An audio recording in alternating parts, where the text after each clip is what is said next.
आप सभी को बहुत ही बताने वाले यीशु मसीह के नाम में एक और बार जय मसीह की। और खुदा परमेश्वर का धन्यवाद हो, कितनी देर हम प्रभु की आराधना स्तुति कर रहे थे, गीतों को गाकर, गवाहियों के द्वारा, दान भेंटों के द्वारा। अब ये समय है कि हम परमेश्वर के वचन को सुनने और प्रभु के वचन को सीखने पाए। मेरे प्रियो, अक्सर जब हमारे जीवन में समस्याएं आती हैं और तकलीफें आती हैं, बीमारी आती, परेशानी आती, तो ऐसे समय पर हम क्या करते हैं? अक्सर ऐसे समय पर हम एक काम करते हैं, वो है प्रार्थना। क्या करते हैं? प्रार्थना करते हैं। बिल्कुल सही बात है। कई बार जब हमारे जीवन में चुनौती, समस्या, क्लेश, बीमारी, मुसीबत, परेशानी आती है, उस समय पर हमें क्या करना चाहिए? प्रार्थना करनी चाहिए। लेकिन आज मैं आपको एक और चीज बताना चाहता हूँ, एक और हथियार के बारे में बताना चाहता हूँ जो परमेश्वर ने मुझे और आपको दिया है, जिसका मुझे और आपको इस्तेमाल करना चाहिए।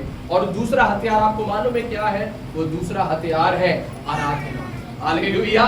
क्या है? आराधना। मेरे प्रिय लोगों, परमेश्वर का वचन जब यूहन्ना रचित सुसमाचार हम पढ़ते हैं, वहां पर उसके 4थे अध्याय के जब हम पढ़ेंगे 23 और 24वें वाक्य को, यूहन्ना का सुसमाचार उसका 4था अध्याय उसके 23 और 24वें वाक्य को जरा मैं आपके बीच में पढ़ करके सुनाना चाहता हूं। आप अपनी बाइबलों में मेरे साथ फॉलो कीजिएगा। यूहन्ना का सुसमाचार 4था अध्याय उसका 23 और 24 में इस प्रकार से लिखा हुआ है, परंतु वह समय आता है, प्रभु यीशु मसीह कहते हैं, परंतु वह समय आता है, वरन अब भी है, जिसमें सच्चे भक्त पिता की आराधना आत्मा और सच्चाई से करेंगे, क्योंकि पिता अपने लिए ऐसे ही आराधकों को ढूंढता है। परंतु परमेश्वर आत्मा है और अवश्य है कि उसकी आराधना करने वाले आत्मा और सच्चाई से आराधना करें। हालेलुया! तो देखिएगा यहाँ पर प्रभु के वचन हमें क्या बताता है। प्रभु यीशु मसीह कहते हैं कि वो समय आता है, वरन अब भी है, जिसमें क्या करेंगे? अमीन, सच्चे भक्त पिता की आराधना आत्मा और सच्चाई से करेंगे, क्योंकि पिता ऐसे ही आराधकों को क्या करता है? तो इसका मतलब परमेश्वर क्या कर रहे हैं? किसको ढूंढ रहे हैं? परमेश्वर किसको ढूंढ रहे हैं? सच्चे आराधकों को ढूंढ रहे हैं। लेकिन सवाल यह आता है, क्यों परमेश्वर सच्चे आराधकों को ढूंढ रहे हैं? कलीसिया में इतने सारे आराधना करने वाले हैं तो सही, कलीसिया में हर एतवार को आकर के आराधना करने वाले इतने सारे विश्वासी लोग हैं तो सही, प्रार्थना सभाओं में, संगतियों में, कॉटेज मीटिंग में आकर के मिलकर के प्रार्थना करने वाले इतने सारे विश्वासी हैं तो सही, तो फिर परमेश्वर क्यों सच्चे आराधकों को ढूंढ रहे हैं? कारण बताए क्या है? हर एक विश्वासी, हर एक कलीसिया में आने वाला विश्वासी जरूरी नहीं है वो सच्चा आराधक हो। हालेलुया! कई बार हमको लगता है गीत गाना आराधना है, कई बार हमको लगता है हमने कुछ भजन गा लिए वो आराधना है। लेकिन मैं एक बात आपको बताना चाहता हूं, केवल गीत गाना ही आराधना नहीं है। हम गीत तो हर कोई गा सकता है, अविश्वासी भी गा सकता है, लेकिन परमेश्वर ऐसे आराधकों को ढूंढते हैं जो कैसे आराधना करते हो? जो आत्मा से आराधना करते हो, जो सच्चाई से आराधना करते हो। हालेलुया! आमीन। कौन है आत्मा और सच्चाई से आराधना करने वाला? आमीन। कैसा होता है आत्मा और सच्चाई से आराधना करने वाला? आमीन। क्या क्या गुण पाए जाते हैं आत्मा और सच्चाई से आराधना करने वाले लोगों के जीवन में? तो आज मैं आपको बाइबल से 2 ऐसे आराधकों के बारे में बताना चाहता हूं जो आत्मा और सच्चाई से क्या करते थे? आराधना किया करते थे। और उनके जीवन से आज मैं आपको सिखाना चाहता हूं कि आत्मा और सच्चाई से आराधना करने वाले लोगों के जीवन में क्या क्या गुण होते हैं। दोबारा से सुनिएगा, आत्मा और सच्चाई से आराधना करने वाले लोगों के जीवन के अंदर क्या क्या गुण पाए जाते हैं, आज वो हम सीखेंगे। और उसके लिए मैं चाहूंगा कि आप मेरे साथ निकालिएगा प्रेरितों के काम की किताब। हम चलेंगे प्रेरितों के काम की किताब और उसके 16 अध्याय के 25वें वाक्य को जरा कोई पढ़ करके सुनाइएगा। प्रेरितों के काम की किताब उसका 16 अध्याय और उसके 25वें वाक्य को मैं चाहता हूं आप में से कोई भी पढ़ करके सुनाए, ताकि हम सुने कि प्रभु का वचन क्या कहता है। जी। आधी रात के लगभग पौलुस और सिलास प्रार्थना करते हुए परमेश्वर के भजन गा रहे थे। और कैदी उनकी सुन रहे। बस, और कैदी उनकी क्या कर रहे थे? सुन रहे थे। तो देखिएगा, हम देख रहे हैं कि आत्मा और सच्चाई से आराधना करने वाले लोगों के बारे में। और यहाँ पर हम 2 व्यक्तियों का नाम पढ़ते हैं, एक का नाम है पौलुस और दूसरे का नाम क्या है? सिलास है। मेरे प्रिय लोगों, ये पौलुस और सिलास के जीवन को यदि आप और मैं देखेंगे तो हमको पता चलेगा कि ये लोग एक सच्चे आराधक हैं। ये लोग एक ऐसे आराधक हैं जो आत्मा और सच्चाई से क्या करते हैं, आराधना करते हैं। अब हम पढ़ेंगे तो कई बार शायद हमको मालूम नहीं होगा कि क्या किया इन लोगों ने, ऐसा क्या किया इन लोगों ने। तो मैं थोड़ा सा इन दोनों के बारे में कुछ बातें आपको बताना चाहता हूँ। बाइबल कहती है पौलुस और सिलास प्रभु की सेवा करने के लिए एक जगह फिलिप्पी नामक जगह पर गए हुए थे, और जब उस फिलिप्पी नामक जगह पर गए, वहां पर एक लड़की उनको मिली, जिस लड़की के अंदर क्या था, दुष्ट आत्मा था, भावी कहलाने वाला आत्मा था।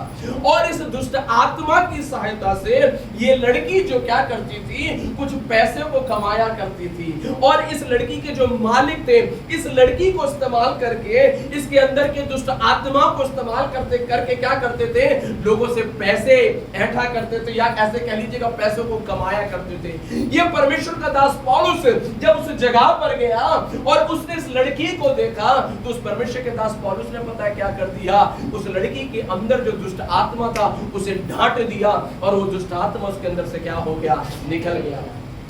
दुष्ट आत्मा तो निकल गया, लेकिन इस लड़की के जो मालिक थे, जो उसके स्वामी थे, वो इस बात से नाराज हो गए। क्यों नाराज हो गए मालूम?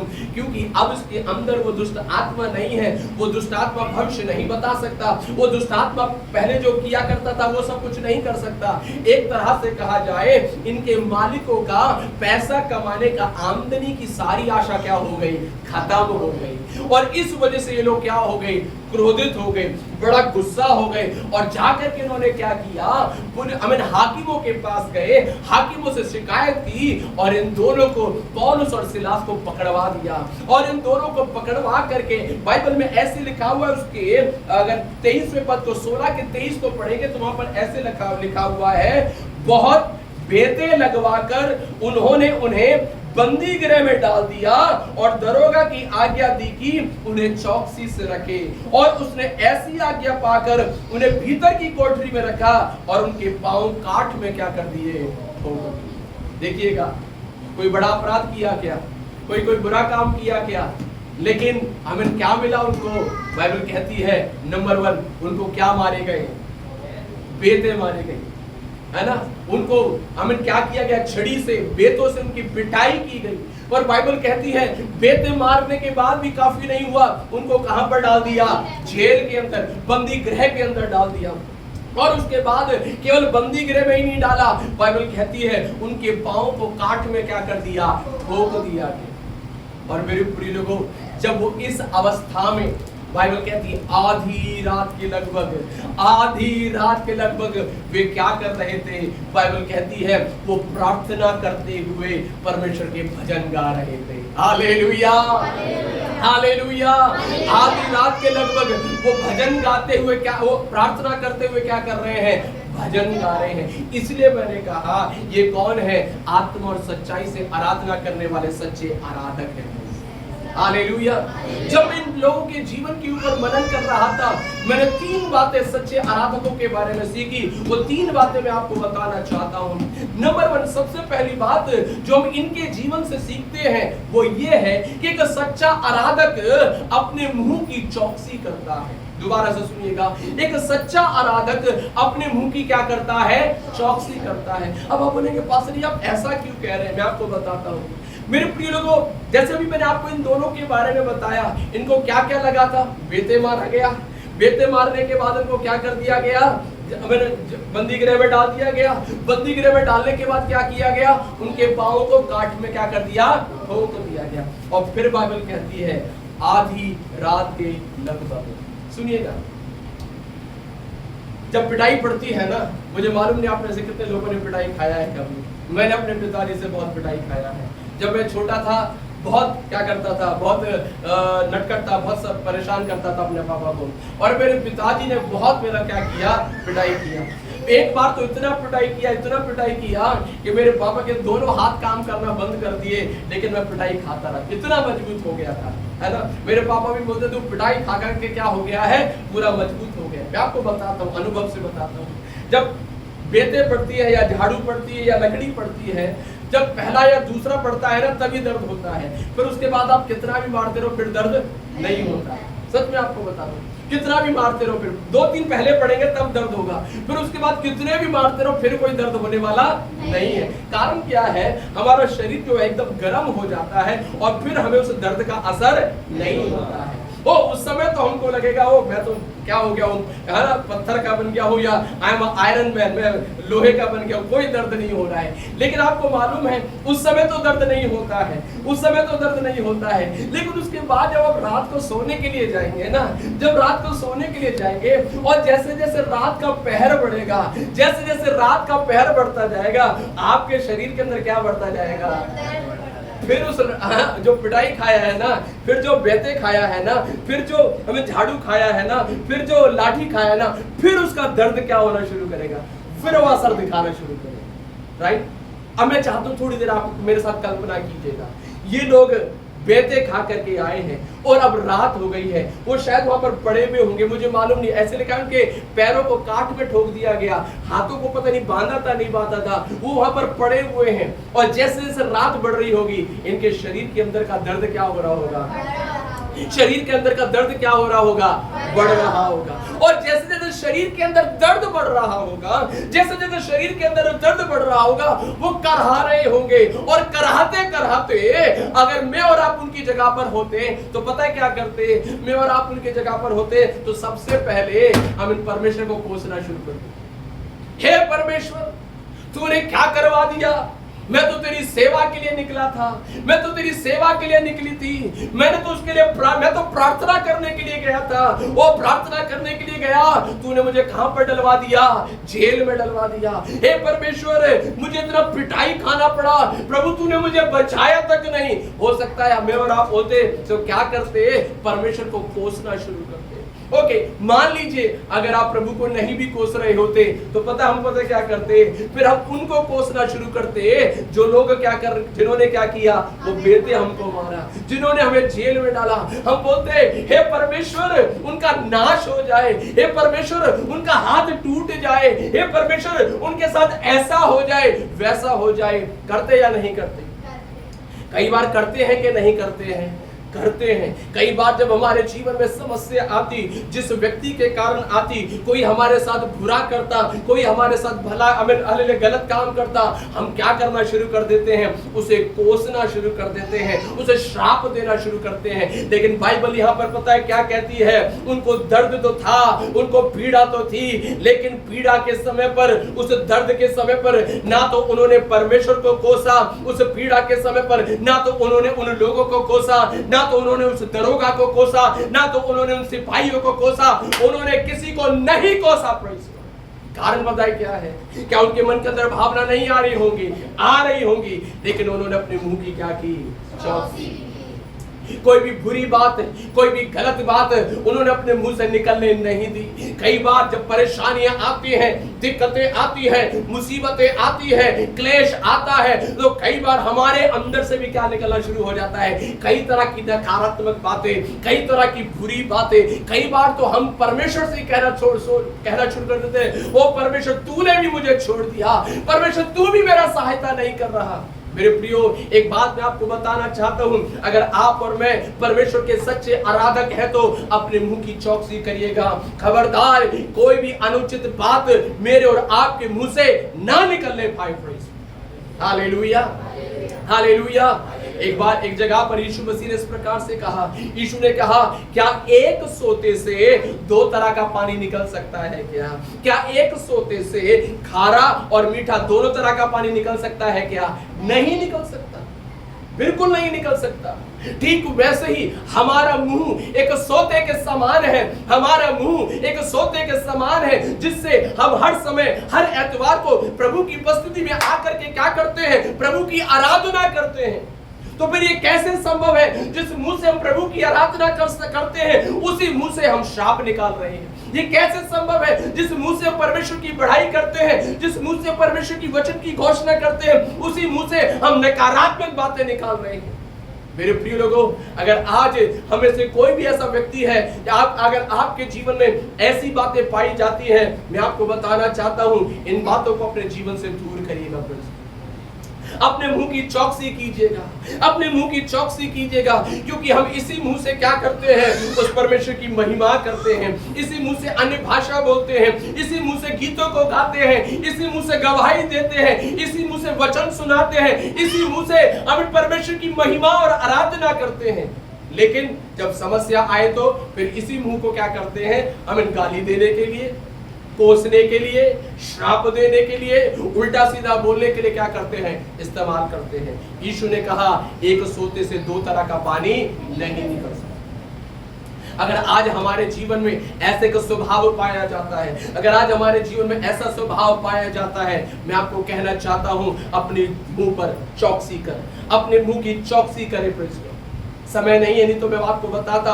इफिसियों की किताब में इस प्रकार से लिखा है, कोई भी गंदी बात तुम्हारे मुंह से ना निकले, कोई भी गंदी बात तुम्हारे मुंह से ना निकले, गाली देना तुम्हारे मुंह से ना निकले, किसी को कोसना ना निकले, किसी को श्राप देना ना निकले। मेरे प्रिय लोगों, एक परमेश्वर का सच्चा आराधक अपने मुंह की क्या करता है, चौकसी करता है। वो अपने मुंह को कोई भी बुरी बात बोलने से रोकता है, अपने मुंह को कोई भी बुरी बात बोलने से रोकता है। कई बार हम माँ बाप या कई माँ बाप भी बैठे हुए, वो गुस्से में आकर के अपने बच्चों को कई बार क्या बोल देते हैं, बहुत सारी उल्टी सीधी बातें। बिल्कुल भी नहीं, बिल्कुल भी नहीं। बाइबल में ऐसे लिखा हुआ है, तुम्हारे मुंह से कोई भी गंदी बात ना निकले, परंतु आवश्यकता के अनुसार दूसरों की उन्नति के लिए जो उचित है वो ही निकलने पाए। मैं ये नहीं कह रहा हूं कि अपने बच्चों को डांटना नहीं है, आपके बच्चे जब गलत करते हैं उनको डांटना है, लेकिन केवल वही बात बोलिएगा जो उनके लिए ठीक है। किसी भी तरह की बेकार की बातें उनके लिए मत बोलिएगा। बहुत सारे बच्चे कहां से गाली गलौज सीखते हैं, है ना। कई बार माँ बाप को देखते हैं, माँ बापों को क्या करते हैं, फॉलो करते हैं। हमारा बेटा है, मैं कई बार हम आश्चर्यचकित हो जाते हैं कि हमें वो इतना ऑब्जर्व करता है। कई बार उसको मालूम है, उसको ये भी मालूम है पापा कौन से पैंट के साथ कौन सा शर्ट पहनते हैं, और मेरे निकालने से पहले कई बार वो खुद निकाल करके रख देता है। इतना ऑब्जर्व करते हैं आपके बच्चे। मेरे प्रिय लोगों, इसलिए बच्चों के सामने क्या रहना, बड़ा सावधानी से बात करना, सावधानी से शब्दों का इस्तेमाल करना। वापस आइएगा, मैं आपको क्या बता रहा था, एक सच्चा आराधक अपने मुंह की क्या करता है, दूसरी बात मैं आपको बताना चाहता हूँ, एक सच्चे आराधक का दूसरा गुण पता है क्या होता है? सच्चे आराधक का दूसरा गुण होता है, वो हर परिस्थिति में परमेश्वर की आराधना करता है।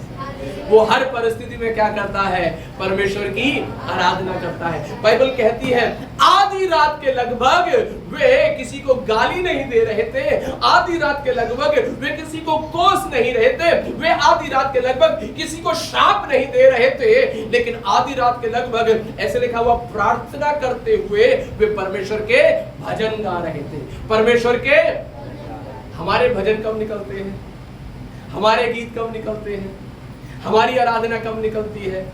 जब जीवन में बहुत अच्छा हो रहा होता है, जब हमारी प्रार्थनाओं का जवाब मिल रहा होता है, जब परमेश्वर हमें आशीष देता है, तो हम आराधना करने के लिए, गीत गाने के लिए, भजन गाने के लिए भी क्या रहते हैं, तैयार रहते हैं। लेकिन जीवन में जब समस्या हो, जीवन में जब कठिनाइयां हो, जीवन में जब हम कठिन समय से गुजर के जा रहे हो, क्या ऐसे समय पर हम आराधना कर पाते हैं?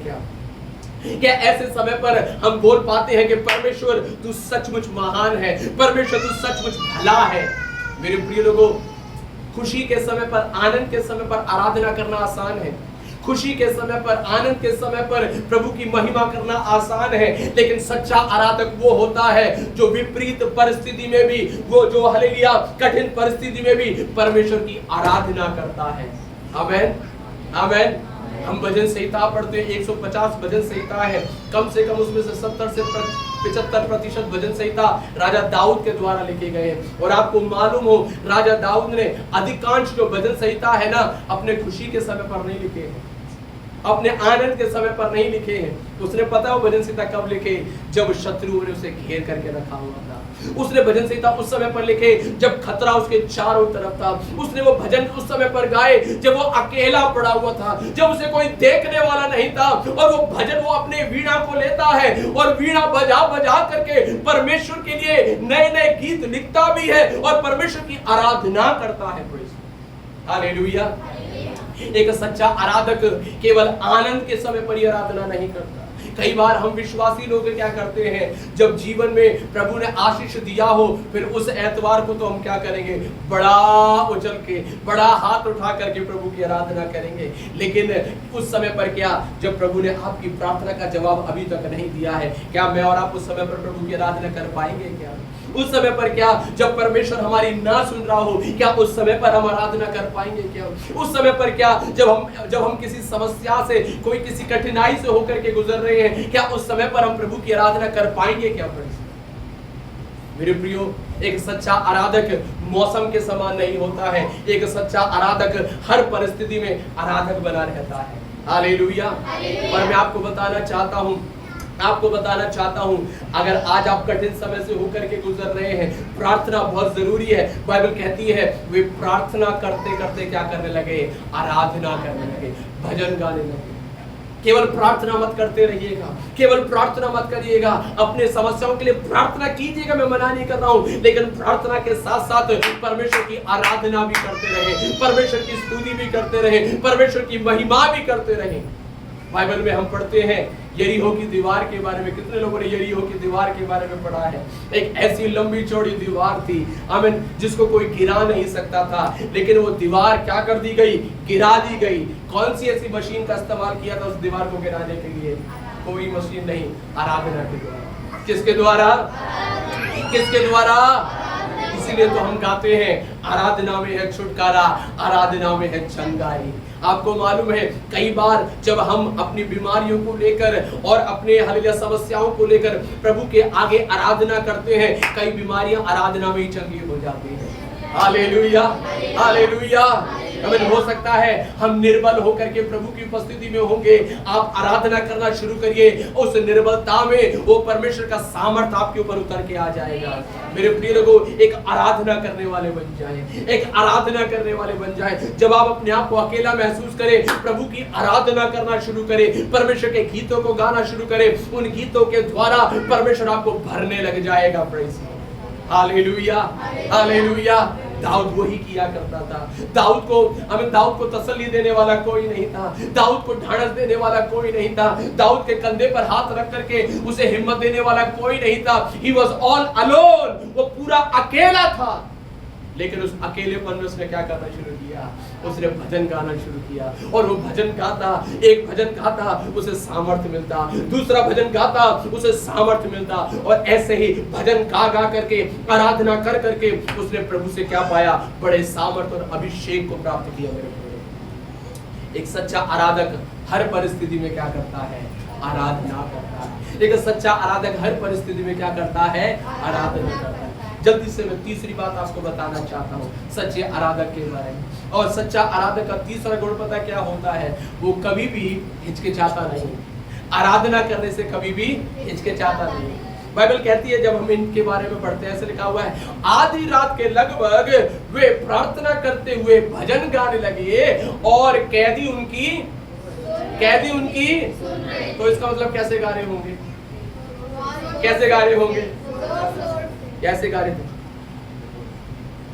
मैं और आप होते जेल में, भैया चुपचाप रहो, जेल में कहां पर चुपचाप रहो, वैसे अभी पिटाई खा के आए हैं, पैर कसे हुए हैं, चुपचाप रहो, है?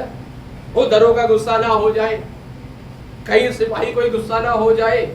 मेरे प्रिय लोगों, बाइबल कहती है वो ऐसे गीत गा रहे थे, कैदी भी उनकी क्या कर रहे हैं, कैदी भी उनकी क्या कर रहे हैं, वो हिचकिचाए नहीं, वो हिचकिचाए नहीं, वो शर्माए नहीं, उनको लज्जित में, वो शर्मिंदा महसूस नहीं कर रहे थे। लेकिन कई बार कुछ विश्वासियों को देखो, हम कितने समय से प्रभु की उपस्थिति में आ रहे हैं, हर एतवार को आते हैं, लेकिन अभी भी गीत गाने में हमको क्या आती है, शर्म आती है।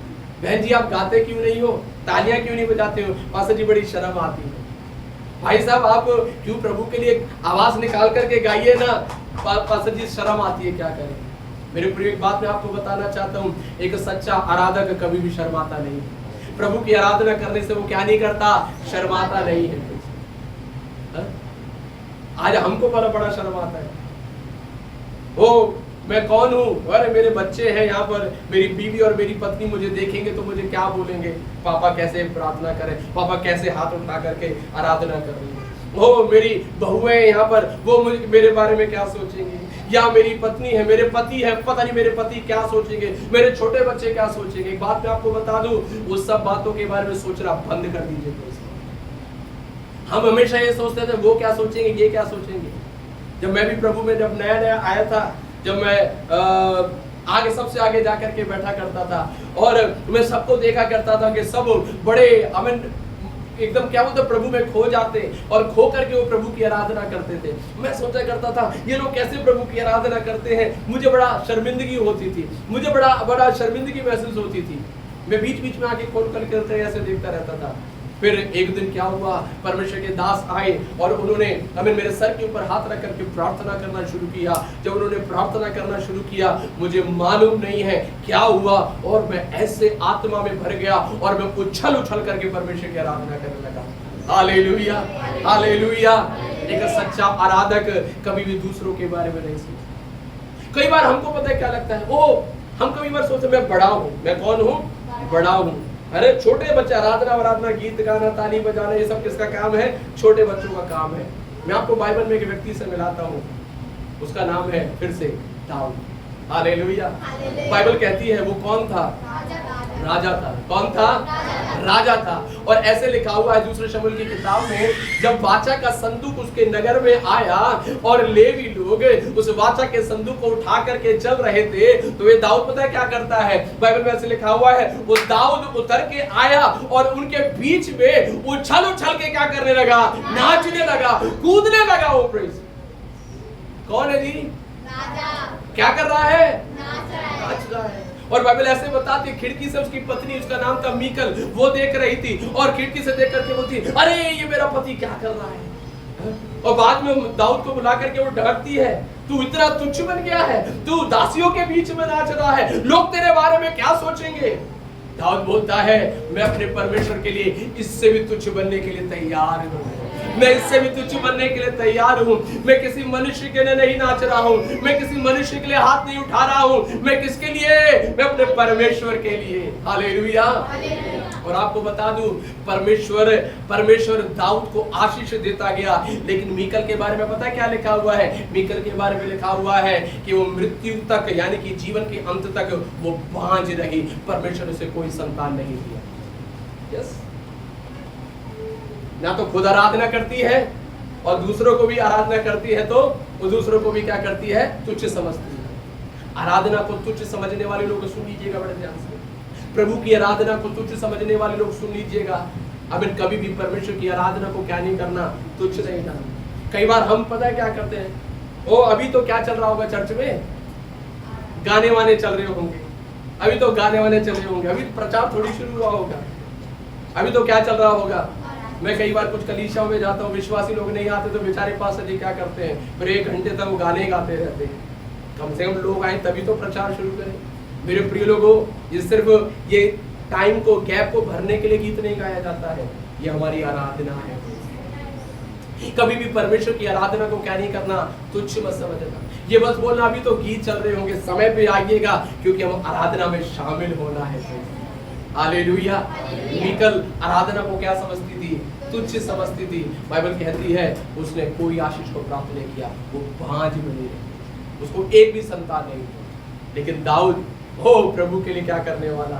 आमीन, गाने वाला, नाचने वाला, स्तुति करने वाला, और परमेश्वर ने उसको बहुत ऐसे आशीष दिए। मैं आपको क्या बताना चाहता हूँ, हिचकिचाइए मत। कोई क्या सोचेगा, क्या नहीं सोचेगा, आप किसी मनुष्य के लिए नहीं कर रहे।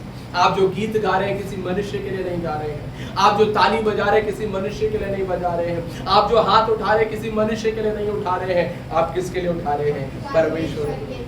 हालेलुया, है ना। हमारे जो मदर चर्च के, मेरे मदर चर्च के जो पास्टर थे, आपको मालूम है सबसे पहले वो प्रभु के लिए क्या करते थे, है ना, नाचने के लिए तैयार हो जाते थे।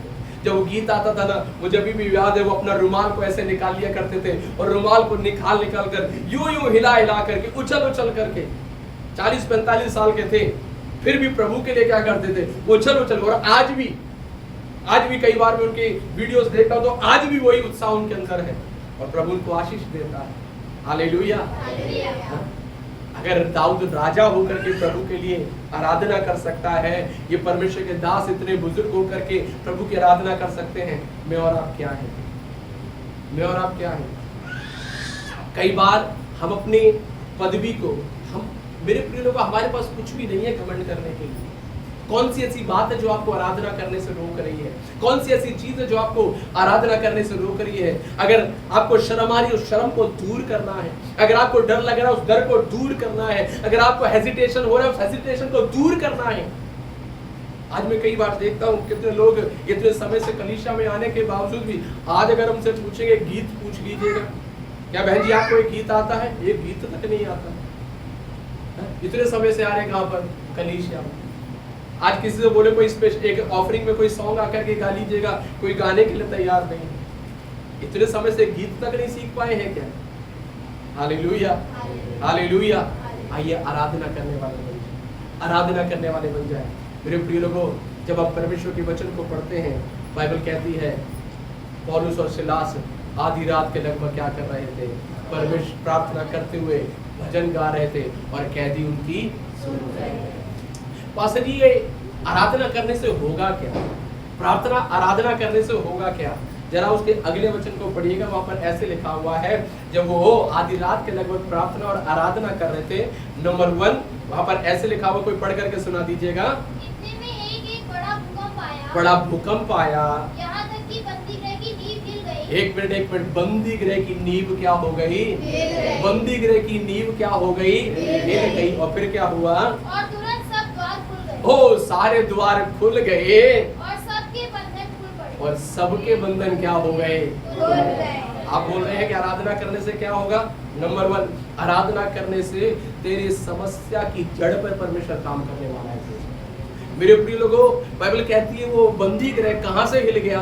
नींव के साथ हिल गया। ये नींव को क्यों हिलाया परमेश्वर ने? ये नींव को क्यों हिलाया परमेश्वर ने? कई बार हमारी समस्या का जो समाधान है हम ऊपर से करते हैं, लेकिन जब मैं और आप आराधना करना शुरू करेंगे ना, परमेश्वर उसका समाधान जड़ से करेगा। यरीहो की दीवार के बारे में ऐसे लिखा हुआ है कि यरीहो की दीवार जब गिरी थी ना, तो पता कैसे गिरी थी? सिर्फ ऊपर से 4 फीट नहीं गिर गई, ऊपर से 5 फीट नहीं गिर गई, ऊपर से तो कोई भी गिरा सकता है। बाइबल में ऐसे लिखा हुआ है कि यरीहो की दीवार जड़ से क्या हो गई? ढह गई। हालेलुया। कई बार कुछ बीमारियां होती हैं, ऊपर से डॉक्टर कई बार क्या कर देता है? इलाज कर देता है, फिर कुछ सालों के बाद फिर वो बीमारी आ जाती है। फिर वो बीमारी, उदाहरण के लिए बुखार, दवाई खा रहे, बार बार दवाई खा रहे, पैरासीटामोल ले लिया, लेकिन ठीक नहीं हो रहा। कारण पता है क्या है? बुखार का इलाज नहीं करना है। बुखार किस कारण से आ रहा है, उसकी जड़ क्या है?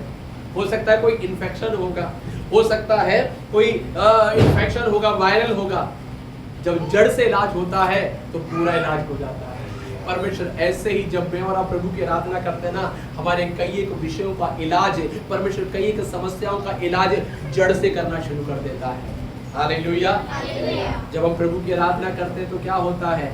दूसरा वहां पर लिखा हुआ है, उनके द्वार क्या हो गए? द्वार क्या हो गए? क्या आपके कुछ द्वार कई सालों से बंद है? क्या आपके आशीष के द्वार बंद है? क्या आपके छुटकारे के द्वार बंद है? मैं आपको बताना चाहता हूँ, आप प्रभु की आराधना करना शुरू करिए, परमेश्वर आपके सामने द्वारों को खोल देगा। जो द्वार इतने सालों से बंद है, जो द्वार इतने समय से बंद है, वो द्वार परमेश्वर क्या कर देगा? खोल देगा। और तीसरा वहां पर लिखा हुआ है, सिर्फ द्वार ही नहीं खोले, उनके बंधन भी क्या हो गए?